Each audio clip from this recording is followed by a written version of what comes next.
Assalamualaikum warahmatullahi wabarakatuh. Innal hamdalillah nahmaduhu wa nasta'inuhu wa nastaghfiruh wa na'udzu bihi min shururi anfusina wa min sayyiati a'malina. May yahdihillahu fala mudilla lahu wa may yudlil fala hadiya lahu. Asyhadu an la ilaha illallah wahdahu la syarika lahu wa asyhadu anna Muhammadan 'abduhu wa rasuluh. Rabbi shrah li sadri wa yassir li amri wahlul 'uqdatam min lisani yafqahu qawli, amma ba'du. Ikhwah, pada kesempatan kali ini kita akan bicara tentang salah satu dari rukun iman kita kepada Allah. Rukun iman itu kan ada 6.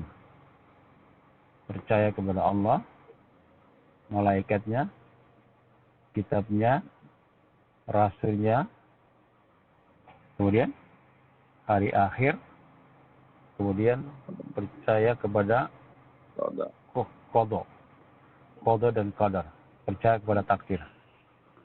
Ini 6 hal ini adalah hal-hal prinsip, ya, prinsip fondasi yang harus diimani dan dipahami. Ini disebut dengan arkanul iman, ya, rukun-rukun iman.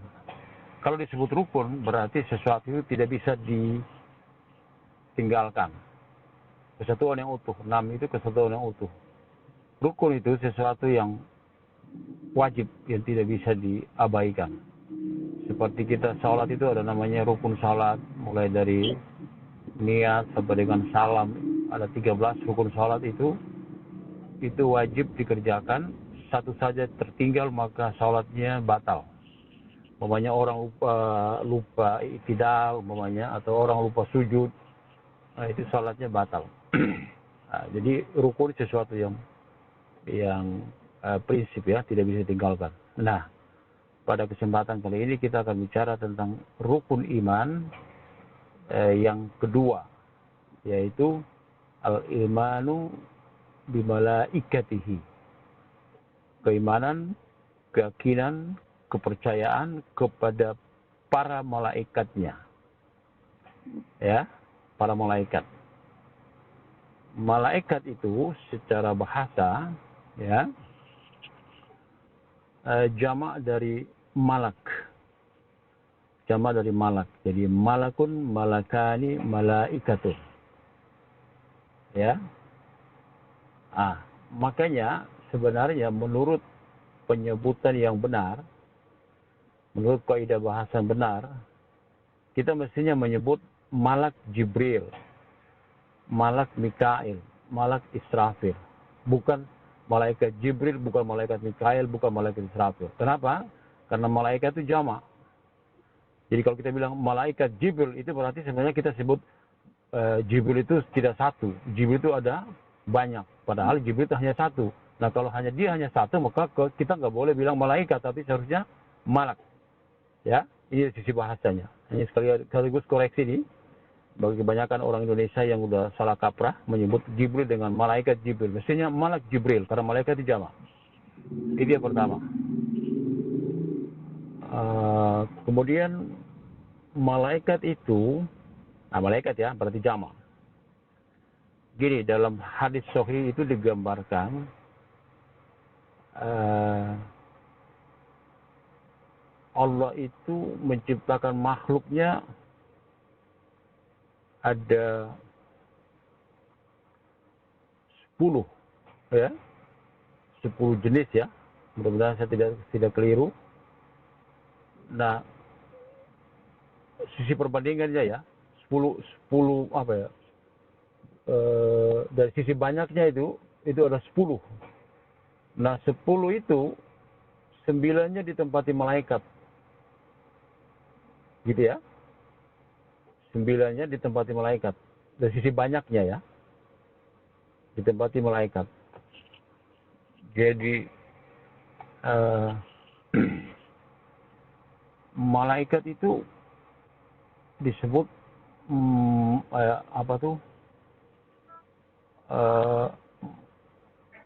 makhlukat izam, ya, makhlukat izam. makhluk, dia malaikat disebut makhluk karena dia diciptakan ya, dia diciptakan. Dia adalah makhluk yang izam, makhluk yang sangat besar, ya, sangat besar, baik besar dalam pengertian fisik maupun besar dalam pengertian derajat. Nah, ini kita akan bahas nanti.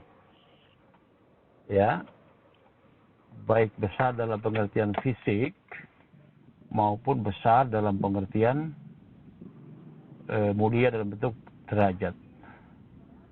Malaikat itu Allah ciptakan dari nur, cahaya. Sebagaimana kita, Adam dan anak turunannya diciptakan dari tin, dari tanah. Kemudian jin diciptakan dari nar.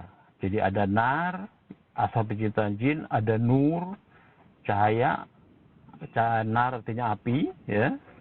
Jadi ada nar, asal penciptaan jin, nar, api, kemudian nur, cahaya, asal penciptaan malaikat, kemudian tin, itu tanah, asal penciptaannya Adam dan, ya Adam. Kalau kita kan bukan tanah, ada kita kan turunannya. Jadi maksud dengan diciptakan dari tanah itu merujuk kepada Adam tok. Adapun pasca Adam bukan tanah lagi. Itu prosesnya perkawinan. Jadi ketika dikatakan manusia diciptakan dari tanah, itu rujukannya Adam, ya, bukan kita. Kita kan keturunannya. Tapi dalam tubuh kita ada unsur-unsur tanah tetap terbawa, ya. Nah, oke, itu pembahasan lain. Nah, kemudian malaikat itu tadi diciptakan dari cahaya. Nah, jumlah mereka itu sangat-sangat banyak, ya. Tidak ada yang tahu. Wala ya'lamu junuda rabbika illa huwa. Tidak ada yang tahu junud, tentara bala tentara Allah, ya, kecuali dia. Nah, di antara bala tentara Allah itu adalah malaikat. Bala tentara Allah bisa malaikat, bisa hewan, bisa burung, bisa apalagi itu, bisa angin, ya, apa saja bisa jadi bala tentara Allah. Nah, tapi di antaranya adalah malaikat. Nah, malaikat itu menempati dan memenuhi jagat raya. Ya, menempati dan memenuhi jagat raya. Jadi 7 lapis langit itu diisi oleh malaikat. Penuh. Ya. Kemudian di atas langit itu ada yang namanya kursi. Dia di atas 7 langit. Jadi langit pertama, kedua, ketiga, keempat. Kita kan mulainya kan bumi. Bumi, kemudian langit pertama, langit kedua, langit ketiga, 4, 5, 6, 7. Setelah 7 itu ada ruang lagi, baru di atas 7 itu ada yang namanya kursi. Wasi'a kursiyuhus samawati wal ardh, dan kursinya Allah itu wasi'a. Wasi'a itu membawahi, ya, mencakup 7 lapis langit dan bumi. Kemudian di atas kursi masih ada lagi jarak yang sangat jauh sekali, hanya Allah yang tahu. Itu nanti di situ ada mentoknya, itu ada namanya arsy, ya, arsy. Jadi arsy itu adalah ciptaan Allah yang paling besar, terbesar di antara makhluk lain. Tidak ada lagi makhluk yang melebihi arsy Allah.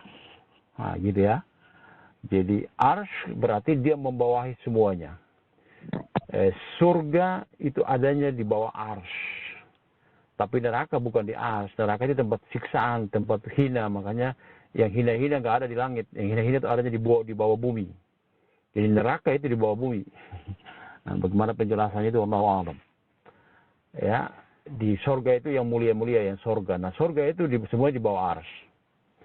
Jadi arsy membawahi semuanya. Oke, itu poin. Kita kembali ke malaikat. Malaikat jumlahnya hanya Allah yang tahu. Ya, gambarannya tadi, mereka menempati langit di antara 7 lapis langit, kemudian dari ke kursi, di atas kursi, ya, kemudian belum lagi mereka yang bertawaf, ya, bertawaf di sekeliling di sekeliling arsy. Jadi ada malaikat yang bertawaf di langit ke-7. Langit ke-7 itu ada tempat yang disebut dengan Baitul Ma'mur, Al-Baitul Ma'mur, rumah, ya, Baitul Ma'mur. Nah, kalau di bumi namanya Baitullah, Ka'bah. Jadi langit ke-7 itu namanya Baitul Ma'mur. Di bumi namanya Baitullah, Ka'bah itu. Nah, posisinya antara Baitul Ma'mur di langit ketujuh dan Ka'bah di bumi di Mekah itu posisinya garis lurus, ya, garis lurus ke atas. Maka yang disebut dengan kiblat dalam Islam itu bukan hanya kiblat di Ka'bah itu, tapi Ka'bah dan naik lurus ke atas itu semua kiblat. Ya, Ka'bah dan naik ke atas itu kiblat. Jadi orang kalau terbang dengan pesawat yang sangat tinggi, maka dia tetap menghadap ke Ka'bah walaupun Ka'bahnya di bawah.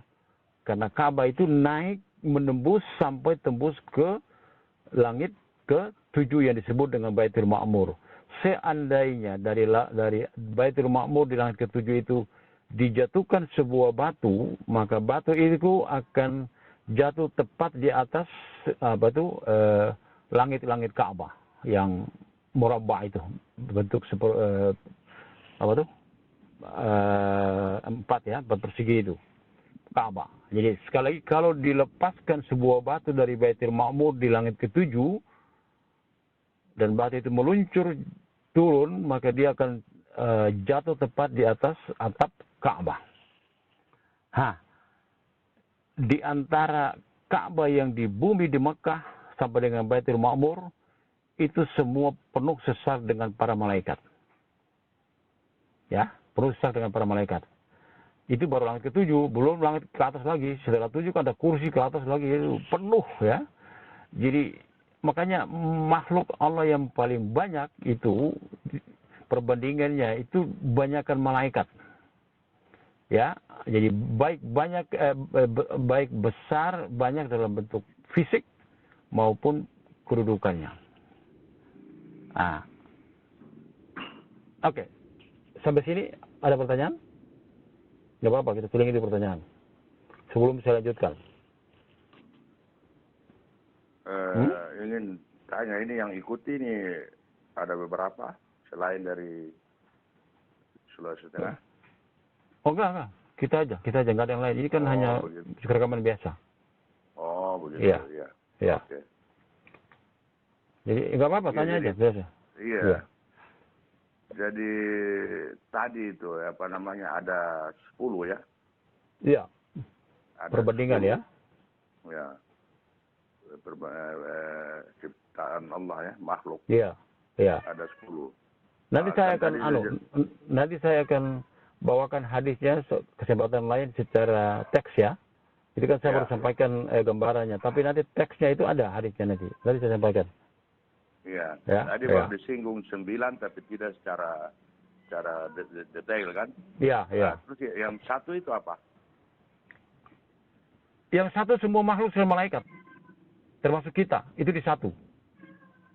Oh. Gitu. Yang satu itu semua makhluk selain malaikat termasuk kita, itu di satu itu. Oh, yang satu semua makhluk selain malaikat itu. Iya, berserikat di situ. Yang 9 itu malaikat. Dari sisi jumlahnya. Dari sisi jumlahnya. Ya, mudah-mudahan saya tidak keliru ya. 9 berbanding 1 gitu ya. Iya, begitu. Iya. Mudah-mudahan saya tidak keliru ya. Mudah-mudahan saya tidak keliru. Kalau keliru berarti dari saya ya. Kalau benar berarti dari Allah, gitu aja. Ya, oke. Terus? Iya. Ini kemudian tadi terkait dengan Baitul Ma'mur. Ya. Itu kan pernah dijelaskan jumlah ya yang bertawaf di Baitul Ma'mur itu ada 70.000 malaikat kan kalau tidak salah. Iya. Iya. Itu juga menunjukkan betapa banyaknya malaikat. Makanya tadi kan kita bilang kan 1 berbanding 10 kan? 9 ya. Jadi 10 9-nya mereka, 1 kita makhluk yang lain, bayangkan itu. Jadi itu kita ini termasuk makhluk yang ada di bumi ini. Iya. Tumbuh-tumbuhan dan seterusnya. Semuanya itu di satu itu. Iya, oke. Yang 9-nya malaikat. Nah, itu bayangkan itu betapa banyaknya malaikat jauh sekali kan? Makanya itu di Baitul Ma'mur di yang tadi saya singgung itu atapnya ke atas yang dari Ka'bah itu setiap hari ya, kulla yaum, tiap hari itu bertawaf sebagaimana juga kita bertawaf di Ka'bah, 70.000 malaikat bertawaf tiap hari. Bayangkan itu, sejak Allah menciptakan 7 lapis langit dan bumi Sejak saat itu, mau bayangkan berapa tuh? Nggak ada yang tahu tuh. Dan ya? 70.000 malaikat itu yang sudah tawaf, kemudian kembali kan tidak pernah balik iya, lagi kan? Iya, jadi tiap hari 70.000 malaikat bertawaf, dan mereka selesai tawaf, tidak pernah kembali. Hari berikutnya 70.000 lagi. Jadi 70.000 kali berapa coba? Berapa miliar tahun istilahnya? Subhanallah. Coba bayangkan itu. Maka wajar kan? Maka wajar tadi saya sampaikan, hadis sahih mengatakan perbandingan kita dengan malaikat itu kita 1, mereka 9 dari sisi banyaknya tuh. Makhluk yang lain ya selain malaikat, Allah kan ciptakan banyak makhluk. Ya kan? Ada yang diciptakan dari apa tuh? Tanah, cahaya gitu kan? Dari nur ya. Itu dari yang cahaya ini, yang malaikat ini mereka menempati 9. Ya. Nah, jadi sinkron kan? Dari sisi banyak ya, dari sisi jumlah. Sisi banyaknya, sisi banyak. Iya, iya sisi banyaknya. Enggak, sebenarnya bukan hanya banyak ya, bukan hanya banyak, tapi dari sisi azumannya itu, besarnya itu.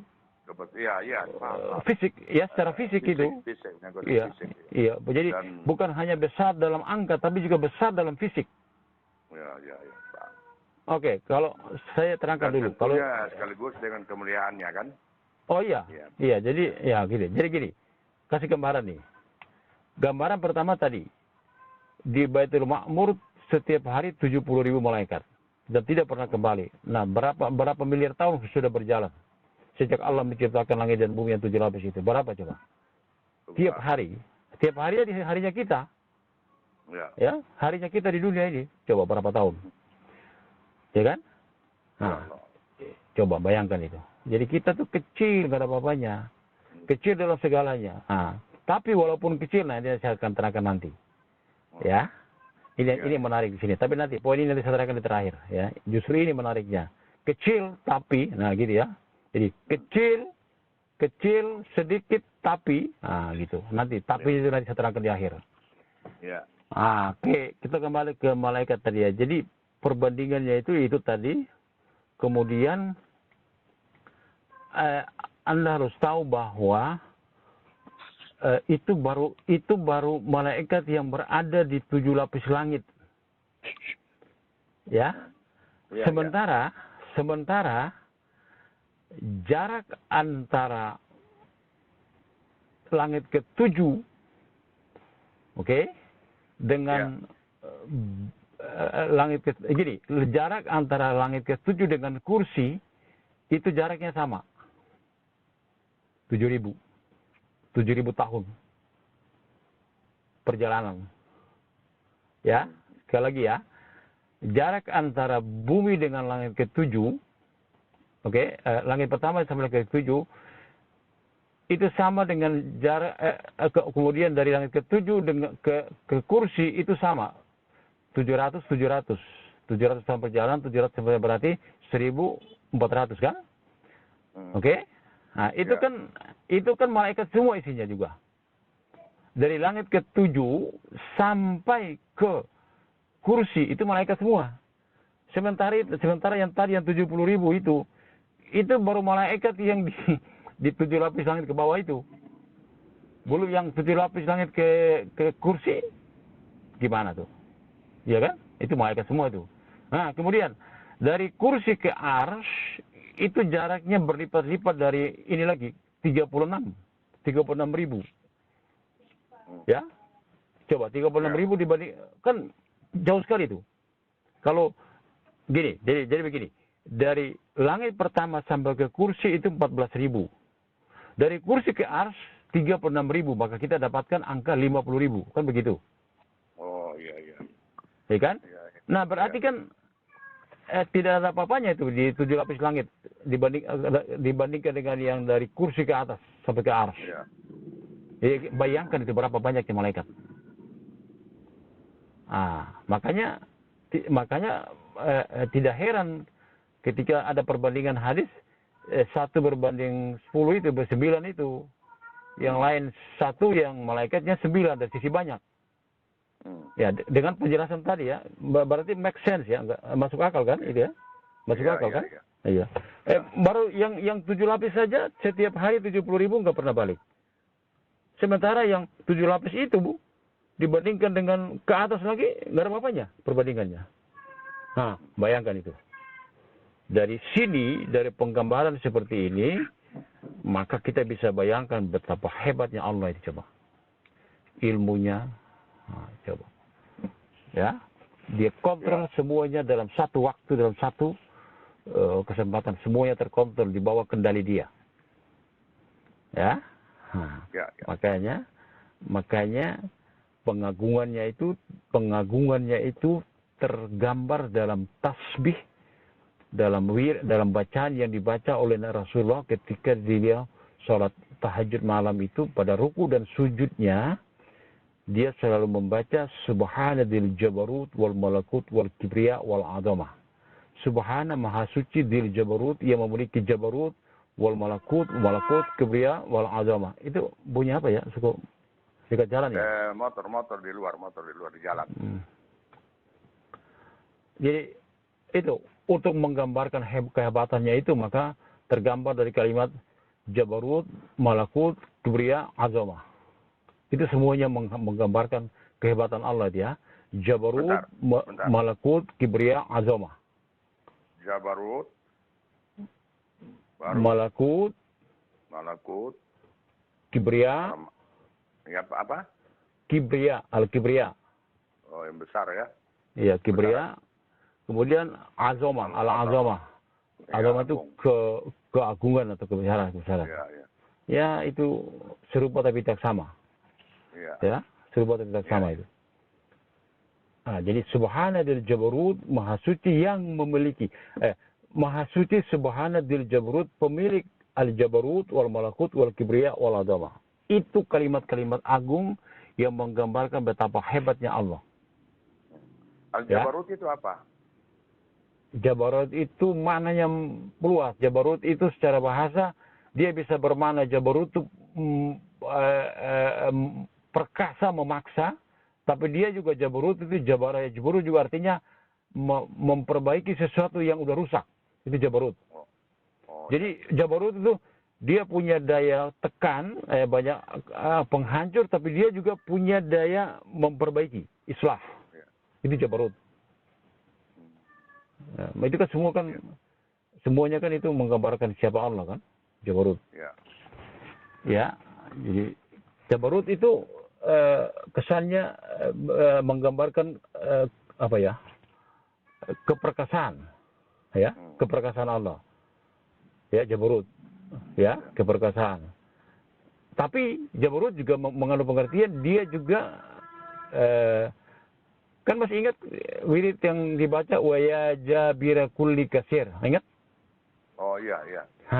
Ya jabira kulli kasir, wahai Jabir kulli kasir, wahai zat yang mengislah, memperbaiki lagi kulli kasir, semua yang sudah pecah, hancur, berantakan, itu bisa Jabir lagi, Jabr, dikumpulkan lagi, diperbaiki lagi. Nah, itu Jabarut. Oke? Iya, Paham. Jadi sebentar. Ya. Jadi Rasulullah ketika tahajud dia baca dalam sujud ya, yang tadi. Ruku dan sujud. Oh, ruku dan sujud dia baca itu ya? Iya, dan alhamdulillah saya praktikkan itu. Oh, ruku dan sujud. Oke. Subhanadil Jabaruti wal Malakuti wal Kibriyai wal Azamati. Itu. Ya. Oke. Ya, gitu. Ya, ini kan rekam jadi bisa. Ya, itu khusus. Jadi bacaan itu wabil khusus ketika salat tahajud. Oh. Ya, dalam ruku dan sujud. Itu juga sekaligus menggambarkan betapa mulianya dua posisi tadi, yaitu posisi ruku dan posisi sujud. Gitu ya. Nanti kita bicara itu nanti. Jadi itulah malaikat. Ya. Jadi sekarang saya kasih gambaran kedua tentang tadi yang saya katakan, malaikat itu tidak hanya besar dalam jumlah, tapi besar dalam fisik. Ya. Oke? Ya. Apa buktinya? Nabi katakan, udinali, aku diizinkan untuk menceritakan kepada kalian tentang siapa? salah satu dari hamalatil ars, penyangga, pemikul ars. Ars itu dipikul, disangga oleh 8 malaikat. Nah, 8 malaikat ini, Nabi menggambarkan salah satu dari mereka, jarak antara telinga dengan pundaknya itu 700 tahun. Wow. Perjalanan kita. Ada orang yang usianya 700 tahun? Mana ada? Ya kan? 100 saja udah hebat. Ya, jarak antara telinga dengan pundak, salah satu dari malaikat hamalatul ars ini, pemikul ars, jarak antara syahamat uduni, ya, daun telinga dengan pundaknya, ujung pundak itu 700 tahun perjalanan. Coba. Lalu bagaimana kecil dengan bumi. Iya. Kecil bumi. Karena begini, perbandingannya itu kan dari satu lapis langit ke langit berikutnya itu kan 500 tahun.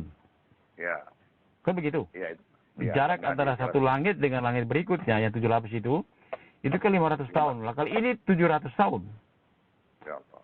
Itu baru dari daun telinga gitu sampai dengan pundak. Nah, bagaimana dengan tangannya? Bagaimana dengan sayapnya? Bagaimana dengan bentangan sayapnya?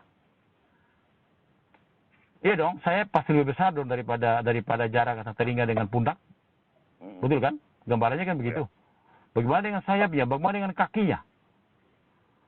Bagaimana dengan kepalanya? Ya? Nah, bayangkan itu. Itu baru satu malaikat, ini ada 8 malaikat. Nah, makanya saya katakan, malaikat itu makhluk Allah yang besar. Besar baik dalam bentuk besar kemuliaannya, kelebihannya, begitu juga besar dalam pengertian fisik. Oke? Ya. Nah, oke. Sekarang kita lanjut penjelasannya. Ini penjelasan memang panjang ya. Poin berikutnya.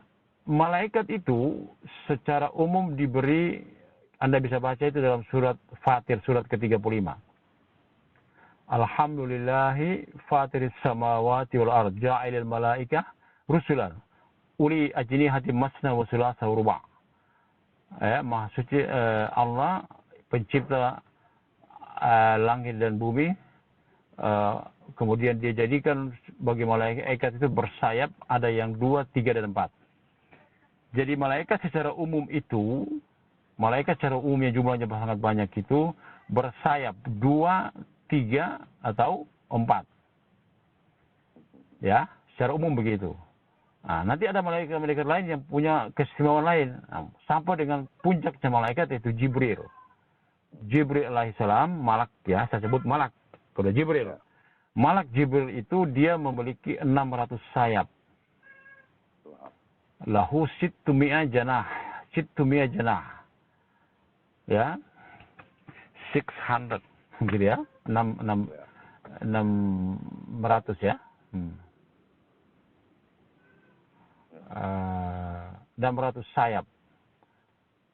Nabi Muhammad pernah melihat Jibril dalam bentuk asli, yaitu bersayap 600 itu 2 kali. Ya, 2 kali. Jadi setelah habis beliau menerima wahyu pertama di Gua Hira, itu yang pertama. Kemudian kali berikutnya ketika dia melihat di Sidratul Muntaha sana. Ya, Sidratul Muntaha. Ketika dia Mi'raj. Nah, itu dia saksikan Jibril dalam bentuk yang asli 600 sayap. Jadi makanya malaikat Jibril itu setiap pertemuannya dia dengan Nabi, kan Jibril kan gurunya Nabi Muhammad, begitu juga para nabi yang lain, berguru ke dia. Itu dia datang dengan bentuk tamassala. Tamassala itu merubah bentuk dalam bentuk bashar, manusia. Sebab kalau dia tampil dalam bentuk aslinya tidak akan muat itu. Iya kan? Ya. Jadi kalau Jibril itu kalau turun dengan bentuk asli, itu dia tutup semua langit itu. Kita menghadap ke atas, semuanya tertutup sama sayap dia. Timur, barat, utara, selatan, semua tertutup. 600 sayap. Itu Jibril. Ya kan? Bagaimana dengan Mikael yang lain? Nah, malaikat yang banyak itu, malaikat itu kan punya tugas masing-masing.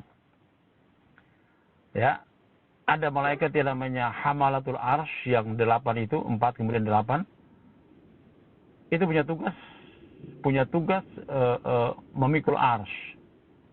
Menurut ulama, dan saya setuju dengan pendapat mereka itu, bahwa ketika Allah memerintahkan malaikat untuk sujud kepada Adam, yaitu sujud tahiyah, sujud penghormatan, itu tidak semua malaikat. Walaupun di Quran dikatakan fasajadal malaikatu kulluhum ajmaun, walaupun di Quran dikatakan maka bersujudlah para malaikat ketika diperintah untuk sujud pada Adam, kulluhum ajmaun. Itu taukid, ya, emphasize, taukid, penguat. Kulluhum, tiap-tiap mereka, ajmaun, semuanya, berarti enggak terkecuali. Oke, satu sisi itu Quran bilang begitu, semuanya tak terkecuali. Tapi penjelasan yang lain sesuai dengan dalil yang lain, tapi semua mereka yang nanti ada berhubungan dengan Adam di bumi.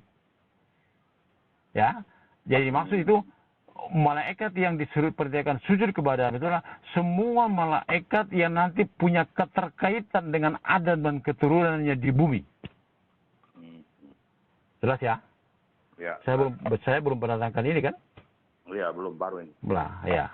Oke, ini ada hal baru ya. Yang lain sudah saya terangkan, tapi ada hal baru yang belum saya terangkan.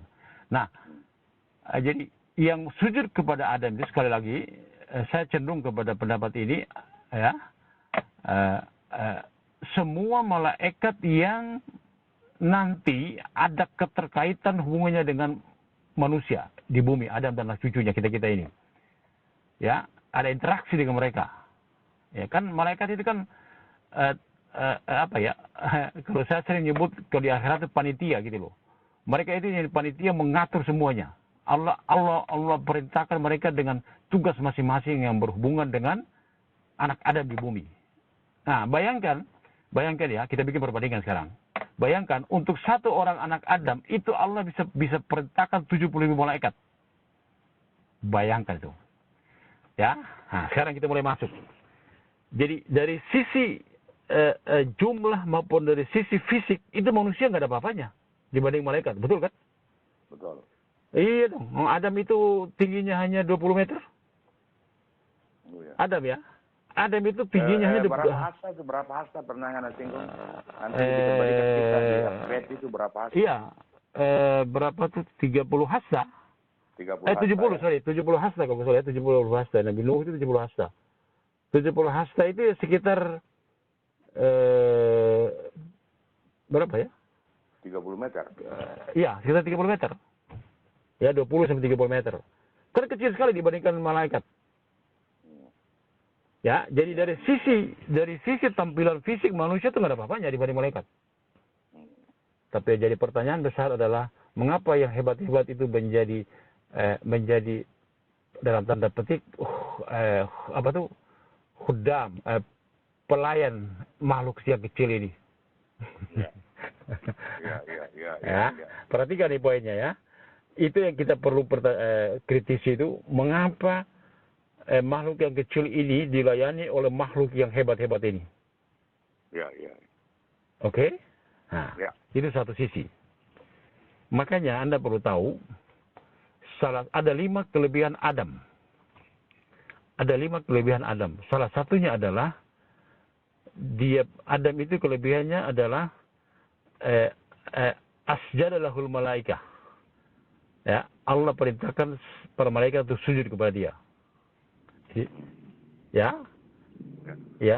Jadi Adam itu punya kelebihan 5. Mazayahu, kelebihan dia itu 5. 1, Allah ciptakan dia dengan kedua tangan Allah. Dengan tangan Allah. Allah ciptakan dia dengan tangannya. Oke? Yang kedua, Allah perintahkan malaikat untuk sujud kepada dia.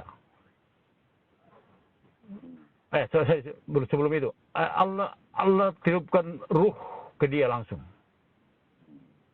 Jadi ciptakan langsung, ditiupkan ruh langsung. Wa nafakhtu fihi min ruhi, ini kan kata Quran, dan aku tiupkan. Kalau kita kan ruh itu bukan Allah tiupkan langsung. Allah mau kita itu ketika pasca 120 hari dalam kandungan ibu, ya. Kan itu Ya, 120. Ya. 4 bulan. Setelah 120 hari dalam kandungan ibu itu kan Allah mengutus seorang malak. Satu malaikat ya, satu malak. Satu. Nah, tugas malak itu adalah diantaranya meniupkan ruh.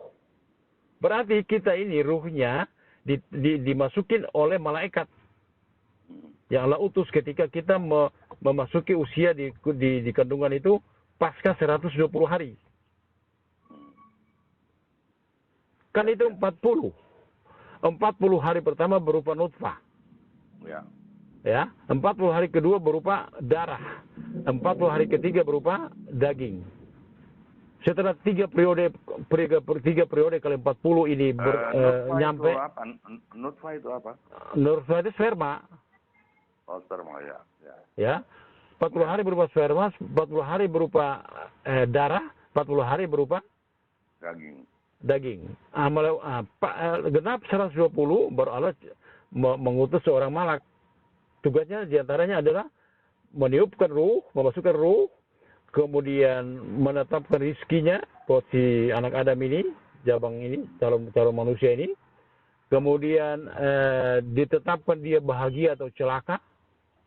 Tuh, diletakkan umurnya. Nah, ada 4 hal itu ya. Nah, jadi kita tuh melalui malaikat ruh, tapi Adam itu Allah langsung. Bagaimana Anda bisa katakan langsung? Iya, karena ayatnya bilang wa nafakhtu, nafakha yanfukhu itu meniup. Ya. Nah, jadi nafakhtu aku tiupkan, kata Allah, aku tiupkan. Bukan bilang Allah tidak katakan wa nafakhna, kami tiupkan. Kalau kami tiupkan berarti Allah mengikutkan yang lain. Para malaikat tidak. Khusus untuk Adam aku tiupkan. Jadi saya kembali. Adam itu kelebihannya apa tadi pertama?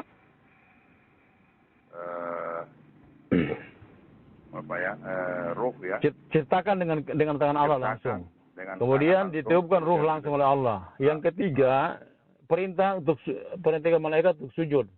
Sujud ya, 3. Kemudian yang keempat, dia dimulaikan dengan ilmu. Oh ya. Ya, dimulaikan ilmu. Nah, yang kelima, dia jadi gurunya malaikat.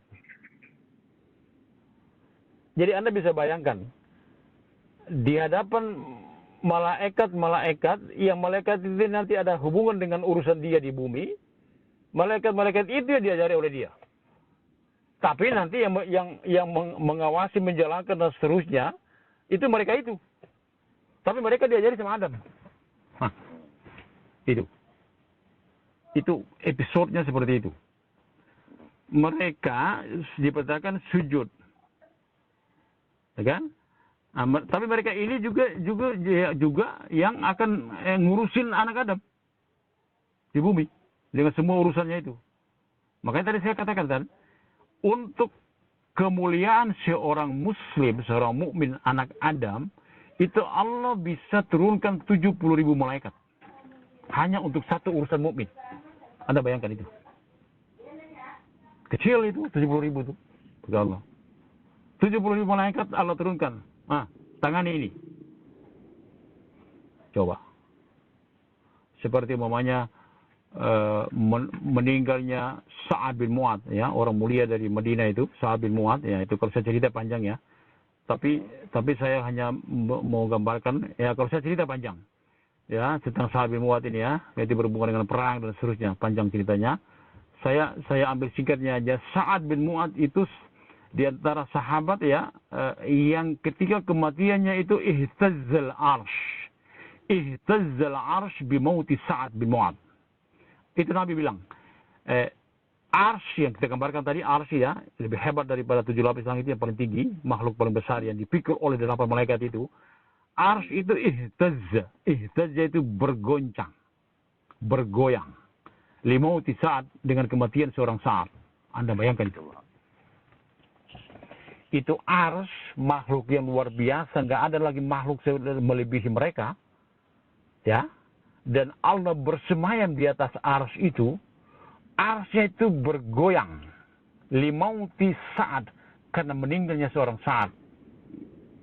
Itu menunjukkan betapa mulianya manusia. yang satu ini. Bahkan Nabi sendiri turun tangan itu menghadapi kematian Sa'ad itu. Nabi, jadi ketika Sa'ad meninggal itu Allah mengutus 70.000 malaikat untuk menyambut dia. Ya, 70.000 malaikat untuk menyambut dia. Nabi tidak mau ketinggalan oleh malaikat. Jadi sebelum malaikat itu datang memuliakan dia, dia muliakan dulu. Kan Sa'ad itu kan sakit perang itu kan, terluka berat. Sa'ad bin Mu'ad. Sa'ad bin Mu'ad. Bin Mu'az begitu. Iya, Mu'ad. Sama seperti Mu'ad bin Jabal, Mu'ad. Jadi Nabi tidak mau, dalam hadis digambarkan Nabi tidak mau keduluan sama malaikat. Dia muliakan itu Sa'ad itu ketika dia meninggalnya sampai ke kuburannya. Dia nggak mau keduluan sama malaikat. Coba. Jadi Nabi sama malaikat berlomba. Bayangkan, untuk kematian seorang Sa'ad. Padahal Sa'ad bukan Nabi, bukan Rasul. Apa yang kita tangkap di sana? Semua orang Allah beri kesempatan untuk menjadi mulia di hadapannya. Tanpa pandang bulu. Itu poinnya. Ya, sekali lagi saya ulang ya. Dari peristiwa ini kita ambil pelajaran, semua orang Allah berikan kesempatan untuk menjadi mulia di hadapan dia. Dan kalau Allah sudah memuliakan seseorang, maka Allah taklukkan yang lain untuk berkhidmat kepada orang itu. Nah, bagaimana supaya menjadi mulia di hadapan Allah? Nah, itu nanti kajian yang lain. Ya, ya, kajian yang lain. Khidmat, ya. Nah, jadi, apa lagi? Saya kembali kepada malaikat ya, malaikat. Jadi sekali lagi saya ulangi, ada peristiwa-peristiwa yang lain juga yang menggambarkan bagaimana Allah mengutus ribuan malaikat turun untuk urusan satu orang mukmin, ya kan? Nah, itu. Jadi mukmin itu sangat mulia. Lalu ada pertanyaan begini ya. Bin Mu'ad siapa? Sa'ad bin Mu'ad. Sa'ad bin Mu'ad. Ya. Iya kan, Anda bisa ulang nanti di rekaman ini, direkam. Ya. Ya, jadi gini. Saya mau sampaikan satu sisi lagi ya. Ini direkam, tolong nanti disebarkan ya. Ini ilmu semua isinya ya. Jadi begini. Ada pertanyaan muncul. As-su'alul matruh ya, istilah orang Arab itu. Soal yang mengemuka, pertanyaan yang mengemuka, yang mengedepan adalah ma fadlul malaika ala Adam wa ma fadlu Adam ala malaika. Apa kelebihan Adam terhadap malaikat dan apa kelebihan malaikat terhadap Adam dan cucunya? Nah, itu pertanyaannya. Apa kelebihan Adam terhadap malaikat dan apa kelebihan malaikat terhadap Adam? Fadlu Adam alal malaikat bil ilm. Itu orang hebat ya, orang ulama ya. Hebat-hebat ilmunya dia. Fadlu Adam alal malaikat bil ilm. Kelebihan Adam terhadap malaikat dengan ilmu. Perhatikan ya. Kelebihan Adam dibanding malaikat adalah dengan ilmu. Oke? Ya. Nah, wa fadlul malaika ala Adam, sementara kelebihan malaikat terhadap Adam apa? Bil ibadah, dengan ibadah. Gitu. Ya? Ya. Ini ilmu nih, saya belum pernah sampaikan, ya. Kelebihan malaikat terhadap Adam dengan apa? Ibadah. Kelebihan Adam terhadap malaikat dengan apa? Ilmu kan? Nah, ini mengantarkan kita kepada kemuliaan orang yang ahlul ilmi dan ahlul ibadah. Paham ya? Ya, perbedaan antara alim dengan abid. Alim dengan abid, ahli berilmu dan orang abid. Anda tahu cerita pembunuh 100 nyawa? Oh iya. Nah, pembunuh 100 nyawa itu kan menampilkan perbedaan antara alim dengan abid, abid dengan alim, ahli ibadah dengan orang berilmu. Ketika ada manusia yang membunuh 99 nyawa, tapi dia ingin bertobat. Lalu dia berjalan, dia ingin bertobat, dia mencari orang yang paham agama. Katakanlah ulama begitu. Kalau sekarang mungkin ustadz atau kiai gitu. Lalu orang yang ditemui pertama adalah ahli ibadah. Kemudian kan dia bilang, saya ini sudah membunuh 99 orang, tapi saya ingin bertaubat. Apakah masih ada waktu, ada pintu buat saya untuk bertaubat? Orang ini menjawab, la, tidak sama sekali, never. Lalu karena si pembunuh ini kesal dengan jawaban bahwa dia tidak punya harapan lagi, maka akhirnya dia bunuhlah manusia pertama ini. Ya, karena dia kesal gitu, dia bunuh. Akhirnya dia pembunuh jadi berapa? 100 kan? 100. Nah, dia berjalan lagi, dia temu lagi orang berilmu gitu kan. Saya udah bunuh 99, kemudian saya genapkan 100 barusan. Sekarang saya mau bertanya, saya udah bunuh 100 orang. Tapi saya ingin bertaubat. Masih adakah pintu taubat? Fahalli min taubah. Fahalli min taubah. Gitu. Apakah saya masih ada kesempatan bertaubat? Orang ini dan orang ini orang alim berkata, ya, Anda masih punya kesempatan bertaubat. Emang siapa yang bisa menghalangi Anda kepada Allah? Wa yahulu bainaka wa bainallah. Siapa yang menghalangi Anda, yang bisa memutus asakan Anda? Ya, siapa yang bisa membuat Anda putus asa terhadap rahmat Allah? Rahmat Allah itu meluas. Ada rahmat Allah itu mengungguli, melampaui dunubu Bani Adam, dosa-dosanya Bani Adam. Dosa-dosa Nabi Adam itu walaupun dia betapapun tingginya sampai ainana sama, sampai dia nyundul langit. Ya, perhatikan ya. Dosa-dosa Nabi anak Adam itu walaupun dia sakit besar, sakit tinggi sampai nyundul langit, tapi rahmat Allah mengungguli itu. Ya, rahmat Allah berarti kesempatan untuk bertaubat.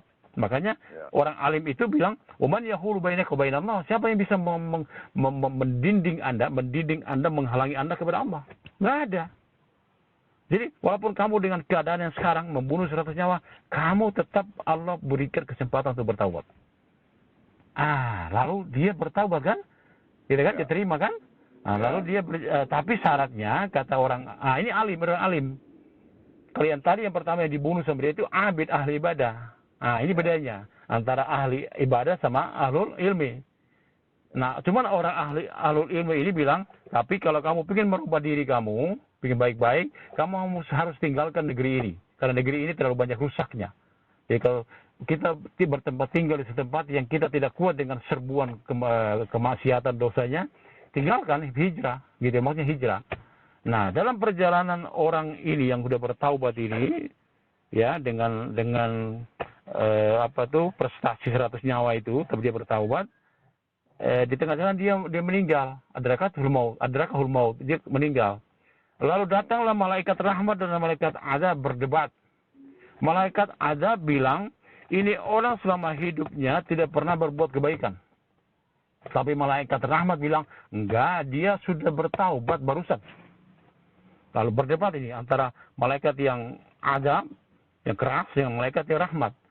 Lalu datang pula, lalu Allah mengutus seorang malak lagi. Itu perdebatan antara malaikat. Malak ini menjadi juri, menjadi hakim antara perdebatan keduanya. Nah, malak ini bilang, udah kalian nggak usah berdebat tentang orang ini. Sekarang kita ukur saja. Kita ukur jarak perjalanan orang ini dari Dia kan mau berhijrah ke negeri tertentu. Dia tinggalkan negeri tertentu. Sekarang ukur jarak antara negeri tertentu yang ditinggalkan dengan jarak ke negeri tertentu yang dia tuju. Dan ketika diukur ternyata jarak dia ke negeri yang dia tuju, berarti ada negeri perubahan, negeri taubat, itu lebih dekat, maka dia masuk surga. Masuk surga dengan prestasi menghabisi 100 nyawa. Bayangkan itu rahmat Allah. Sekali ulangi ya, masuk surga dengan prestasi dalam tanda petik membunuh pembunuh 100 nyawa. Gitu ya? Dia bertobat. Ya, tapi dia bertobat. Kan taubat ini kan sudah dibuka selama dia belum mati nyawa di kerongkongan baru dia bertaubat, seperti Firaun udah mau mampus baru dia bertobat. Nah, itu tidak diterima gitu. Terlambat. Gitu kan? Kayak contohnya Firaun. Jadi Adam itu dimuliakan dengan ilmu. Fadlu Adam alal malaika bil ilm. Ya kan? Fatul malaikat alal adam bil ibadah. Anak pun malaikat mereka ahli ibadah. Mengapa ahli ibadah? Iya, karena mereka nggak punya godaan-godaan cobaan seperti anak Adam, seperti kita. Mereka nggak dikasih nafsu. Ya mereka nggak doyan rupiah, itu nggak doyan dolar, nggak bisa disogok. Nggak bisa disogok gitu kan. Kalau yang di Senayan sana kan banyak yang bisa disogok tuh. Iya. Ya, di Senayan dan tempat-tempat lain yang sejenis dengan Senayan kan banyak yang bisa disogok pakai dolar, ya. Pakai papa minta apa segala macam lah, itu istilah-istilah itu. Gitu kan? Kan bisa. Kalau malaikat nggak kenal sogokan. Gitu. Kalau anak-anak kan berat. Nah, oke. Jadi kembali.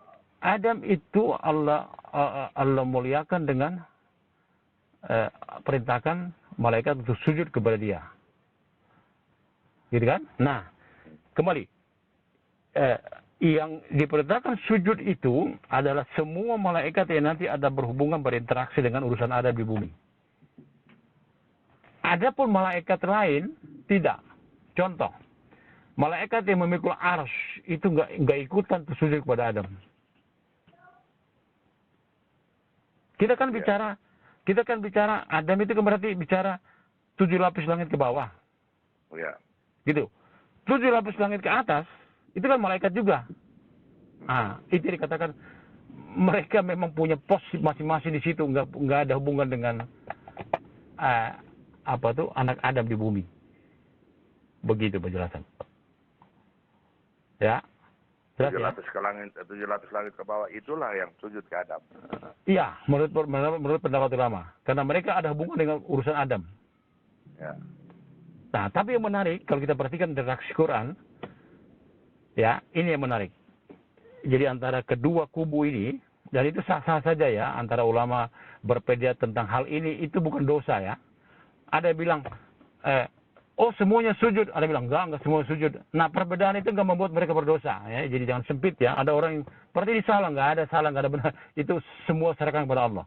Berbeda dalam hal begitu tidak membuat kita berdosa. Ya, saya ulang ya. Berbeda dalam hal-hal seperti itu tidak membuat kita berdosa. Ini dia dicatat. Oke, kita lanjut. Apa tadi? Malaikat ya, yang bersujud. Nah, tidak semua malaikat bersujud. Nah, tapi yang menarik ya, kalau saya perhatikan redaksi Quran itu, malaikat yang link pertama, jadi malaikat itu berling-ling loh, dilihat dari tingkat kedekatan. Ya, tingkat kedekatan ya. Link pertama itu kan hamalatul arsy, dan mereka yang bertawaf di sekitar arsy. Pemikul arsy dan semua malaikat yang jumlahnya bukan main, hanya Allah yang tahu, yang bertawaf di sekitar arsy. Sementara arsy itu makhluk yang luar biasa mulia dan besarnya, baik secara fisik maupun derajat, dan di atas arsy itulah Allah bersemayam. Istawa. Ar-Rahman 'alal arsy istawa. Ar-Rahman, Allah ayat Rahman, dia bersemayam di atas arsy. Nah, mereka tidak ikut bersujud. Jadi arsy itu, pemikul arsy itu kan berarti kan kalau kita lihat pakai kacamata penilaian dunia itu kan berarti kan hierarkinya itu kan link satu. Ya. Enggak, link satu kan, link satu.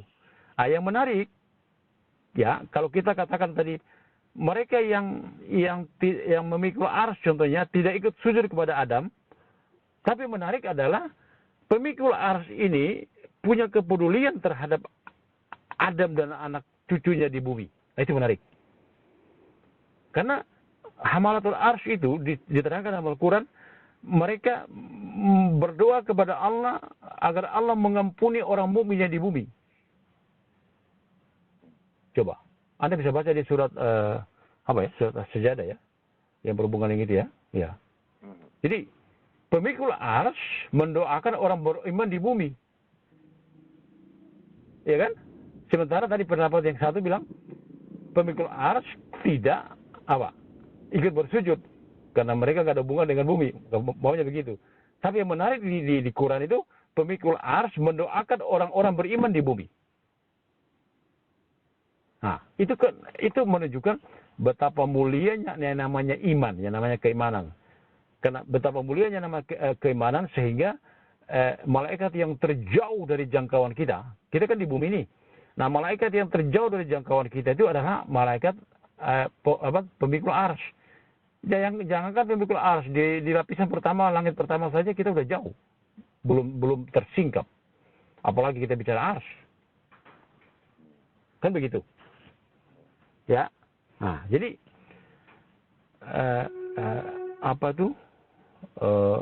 begitulah gambaran malaikat. Nah, poin berikutnya yang mau saya sampaikan, ruasaul malaika itu ada 4. Ya, ruasa itu jamak dari rais, komandan. Ya, komandan malaikat itu, pemimpin malaikat itu ada 4. Pertama, Jibril, Mikail, Israfil, sama Malakul Maut, atau orang sebutnya Israel. Saya ulang ya, pemimpin malaikat itu ada 4. Siapa? Jibril, Mikail, Israfil, sama Malakul Maut. Nah, 4 ini kalau di press lagi, maka yang paling mulia di antara yang 4 ini adalah Jibril. Gitu. Karena Jibril itu disebut Aminus Sama. Jadi ada istilah Aminus Sama, ada istilah Aminul Ard. Kalau konteks Rasulullah, maka Aminus Sama-nya adalah Jibril dan Aminul Ard adalah Muhammad. Amin artinya kepercayaan. Jadi orang atau malak yang dipercaya. Kalau malaikat kita nggak bilang orang kan, orang kepercayaan, dia bukan orang. Nah, kita bilang aja makhluk kepercayaan gitu ya. Aminus Sama, makhluk kepercayaan dari langit yaitu Jibril. Kemudian Aminul Ard, makhluk kepercayaan dari bumi itu Muhammad. Itu yaltaqiyani wa yatadarasanil Quran. Apa artinya? Bertemu dan mengkaji Quran lagi, menderas itu, mereview Al-Quran, murajaah setiap bulan puasa setiap tahun. Jadi Jibril itu datang kepada Muhammad setiap tahun di bulan puasa untuk mengecek lagi apa yang selama ini Al-Quran yang sudah ditulis, dihafal dan ditulis, dicek lagi diulang. Jadi pengecekan itu tiap tahun. Bahkan ketika tahun di mana Rasulullah Muhammad SAW meninggal, itu Jibril mengadakan review murajaah itu pengecekan 2 kali terhadap Quran. Ya, terhadap Quran ini kan ini salah satu materi yang ditanyakan kemarin dalam kajian hari Sabtu. Jadi sekarang kita masuk ke poin tadi yang saya katakan. Malaikat adalah Allah memuji mereka dengan ibadun mukramun, ya. Hamba-hamba yang mulia, yang dimuliakan. Jadi Allah memuji malaikat. Jadi ada malaikat gini.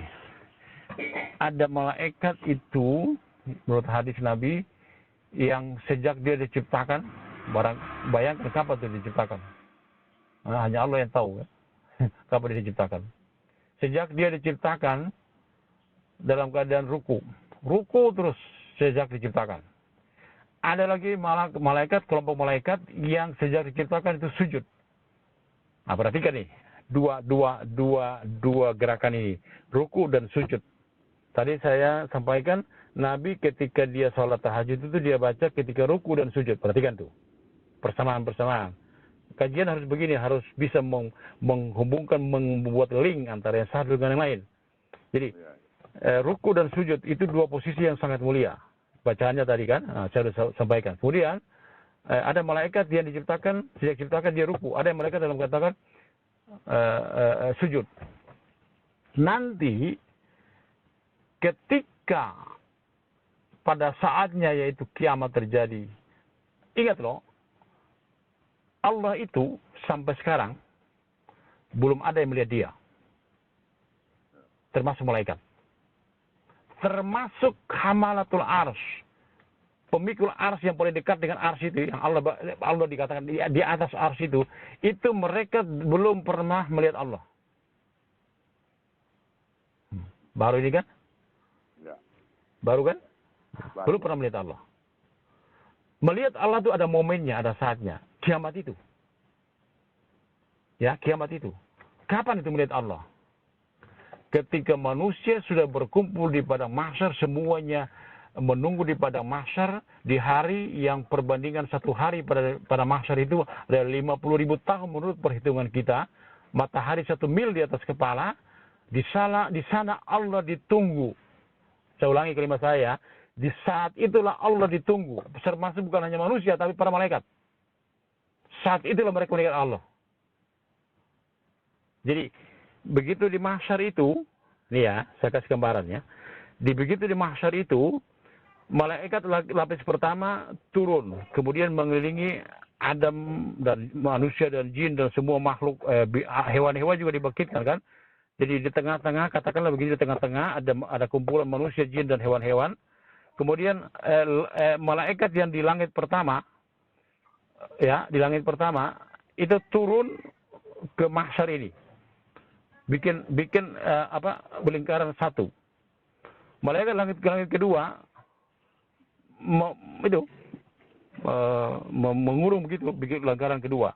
Begitu seterusnya, langit ketiga, 4. Jadi ada 7 lapis. Nah, begitu langit pertama mengelilingi manusia di mahsyar itu, orang bertanya, malaikat bertanya, mana Allah? Gitu loh. Allah mana? Nah, tahu kan Anda? Allah itu turun ketika semua malaikat sudah pada posisinya. Di tengah-tengahnya ada manusia sama jin. Sama hewan-hewan. Mengelilingi malaikat dan ini, makhluk ini, malaikat sesuai dengan lapisan langit. Nanti semua malaikat itu sudah ngumpul, baru Allah turun terakhir. Disitulah nanti baru tahkim pengadilan akhirat mahsyar itu dimulai. Karena pengadilan itu dimulai di mahsyar itu. Paham? Itu melihat Allah. Ya, jadi saya ulangi, sampai sekarang malaikat pun tidak ada. Makanya ketika Musa ya minta izin supaya dia melihat Allah, nggak mungkin. Lan tarawani, kata Allah. Kamu tidak mungkin melihat saya di bumi. Karena melihat Allah itu nanti ada momennya. Nah, jadi seperti itu. Ya. Nah, jadi tegasnya momen untuk pada saat melihat Allah pada mahsyar itu. Ya, secara umum begitu. Iya, tapi bukan berarti semua orang punya kesempatan melihat Allah. Orang kafir tidak ada istilahnya melihat Allah. Ya. Ya, tapi yang jelaskan di padang mahsyar itu ya, sebelum pengadilan. Bukan hanya mahsyar. Nanti ketika orang sudah masuk surga kan nanti masing-masing punya kesempatan melihat Allah. Sesuai dengan amalnya di dunia. Frekuensi bertemu dengan Allah secara langsung itu berbeda antara satu dengan lain. Sesuai dengan makam mereka ketika di dunia. Frekuensinya berbeda. Jadi istilahnya perjumpaan pertama itu di mahsyar itu. Kan nanti kan surga diperlihatkan, neraka diperlihatkan. Di mahsyar itu. Belum masuk loh. Belum masuk itu sudah uzlifat itu dikata diperlihatkan orang mukmin ini surga nih. Begitu juga orang kafir diperlihatkan neraka. Iya, jadi tegasnya itu momen melihat Allah itu ada dua, pada saat di mahsyar itu dan pada saat setelah pengadilan. Iya. Walaupun nanti di mahsyar itu sendiri bukan berarti orang kafir bisa melihat, nggak ada cerita orang kafir bisa lihat. Nah, bagaimana teknisnya kita nggak tahu. Pokoknya itu dua. Malaikat melihat Allah di situ. Ya, bagaimana teknisnya kita nggak tahu secara teknis bagaimana detailnya ya kita nggak tahu. Tapi itu gambaran umumnya seperti itu. Ya. Nah, apa lagi? Saya mau terangkan apa lagi ya? Begini. Saya sampaikan tadi kan, malaikat itu kan kayak panitia. Nah, sekarang pasang kuping Anda baik-baik. Dengarkan omongan saya. Ya, penjelasan ini. Bukan omongan saya ya. Saya juga hanya mentransfer kepada Anda. Bukan saya sumbernya. Mereka kelompok malaikat yang Allah ciptakan ruku dan sujud tadi, begitu mereka pada saatnya nanti, ya kan, ketika kiamat ini, itu hal-hal yang gaib juga ya, kita tidak terlalu tahu bagaimana detailnya, tapi yang jelas ketika saatnya nanti mereka angkat kepala, ada yang angkat kepala dari ruku, ada yang angkat kepala dari sujud, apa mereka bilang? Subhanaka ma'abadnaka haqqal ibadah.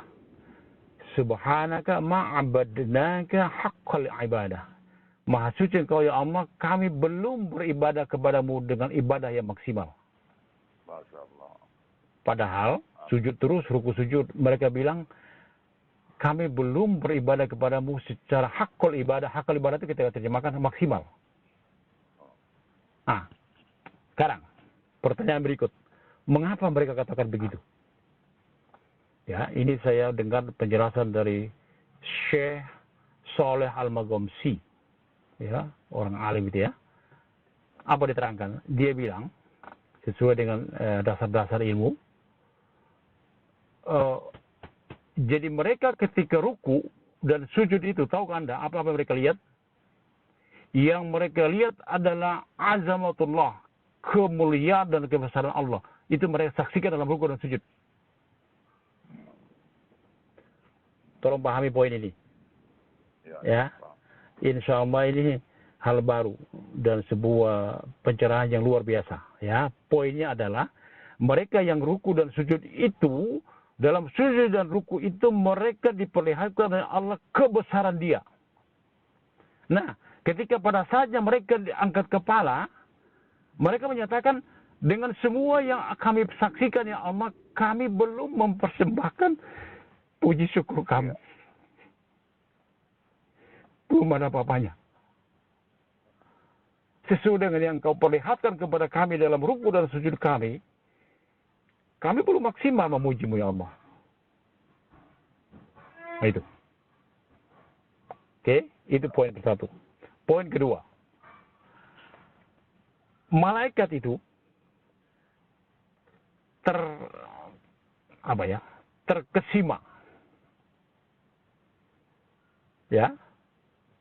Ta'ajjaba. Terkesima. Apa terkesimanya? Karena mereka heran. Ada hamba yang nyampe pada derajat hamba ini dia nggak melihat kekuasaan Allah seperti kami. Kami menyaksikan kekuasaan Allah. Maka kerja kami adalah bertasbih dan tasbih dan tahmid. Karena kami saksikan kebesaran Allah. Lah ini makhluk anak Adam ini, dia nggak menyaksikan seperti apa yang kami saksikan, tapi yang dia persembahkan seolah-olah dia menyaksikan. Berupa apa? Berupa tasbih, tahmid, tahlil, takbir, tahlil dan seterusnya. Itu kan pengagungan kita terhadap Allah. Padahal kita tidak menyaksikan hal-hal yang menakjubkan seperti yang disajikan oleh mereka. Maka mereka takjub kepada anak Adam. Ya. Paham ya? Paham. Mereka takjub kepada anak Adam. Jadi, itulah yang dikatakan dalam tahap tertentu manusia itu lebih tinggi dari malaikat. Itu, penjelasan seperti itu. Nah, itu dibuktikan lagi ketika Mi'raj itu. Mi'raj ketika Rasulullah menghadap langsung beraudiens, ya, berbicara langsung dengan Allah tanpa ditemani lagi oleh Jibril. Jibril mengatakan bahwa lau taqaddamtu khutwatan ya Muhammad, kalau saya maju lagi satu langkah, saya akan terbakar dengan sinarnya Allah. Tapi engkau Muhammad memiliki sinar yang Allah kasih kelebihan sama kamu, tidak terjadi hal-hal yang terjadi sama saya. Kalau Jibril terbuat dari cahaya, dia akan terbakar. Muhammad terbuat dari tin, dari tanah, dia tidak terbakar. So, pertanyaannya, ada apa dengan Muhammad? Ada apa dengan cucunya Adam ini? Ada apa dengan Bani Adam? Gitu. Jadi, dari apa yang saya sampaikan ini, terlihat jelas betapa masing-masing makhluk itu Allah berikan spesifikasi dan kelebihan masing-masing yang tidak dimiliki oleh yang lain. Ya, tadi kita katakan fadlu Adam adalah malaikat bil ilm. Kelebihan Adam terhadap malaikat dengan ilmu, kelebihan malaikat terhadap Adam adalah dengan ibadah. Tapi wajar saja istilahnya begitu. Wajar saja malaikat unggul dengan kita dalam hal ibadah. Kenapa? Karena mereka menyaksikan kebesaran Allah. Sementara manusia, kalau ada orang yang bisa full zikir mengagungkan Allah pada setiap waktunya, kan berarti dia seolah menyaksikan kebesaran Allah. Padahal dia tidak saksikan. Berbeda dengan kami, malaikat. Menyaksikan. Makanya kami bertasbih terus setiap siang malam. Enggak putus-putus. Karena kami saksikan. Bahkan tasbih dan tahmid kami itu belum bisa La nuksi sanan alaika anta kama asnaita ala nafsik. Kami belum bisa mempersembahkan sanjungan kepadamu, ya Allah, sebagaimana engkau asnaita ala nafsik, engkau memuji dirimu sendiri. Ya. Coba. Oke? Ya. Itu poinnya. Ya, jadi malaikat terheran-heran, terkesima dengan apa yang dilakukan oleh hamba. Hamba ini, ya belugu, dia bisa nyampe kepada derajat memuji Allah padahal dia nggak saksikan itu. Berbeda dengan kami saksikan. Hebat kan? Ya. Ya, itu kira-kira kajian kita hari ini. Silakan kalau ada pertanyaan. Ya. Kira-kira belum ada pertanyaan, sudah bisa ini kita putar ulang dulu. Ya. Putar ulang. Kita kan begitu. Kalau sudah dengar begini, nanti putar ulang, dengar dulu secara keseluruhan satu demi satu. Ini kan bisa dikasih istirahat itu kan di HP kan bisa dikasih istirahat. Di pause, ya. Ya, pause itu. Ya. Nah, Jadi satu demi satu kita banyak itu baru nanti kita akan bertanya. Ya. Tapi Oke, jadi ya. Gimana?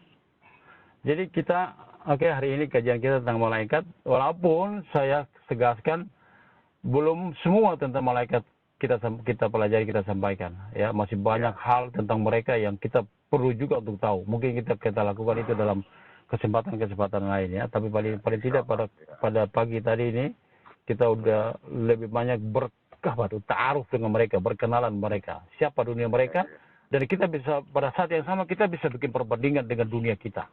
Nah, kemudian kita juga hanya menyadari di mana posisi kita dengan mereka, di mana posisi mereka terhadap kita, di mana posisi kita terhadap mereka.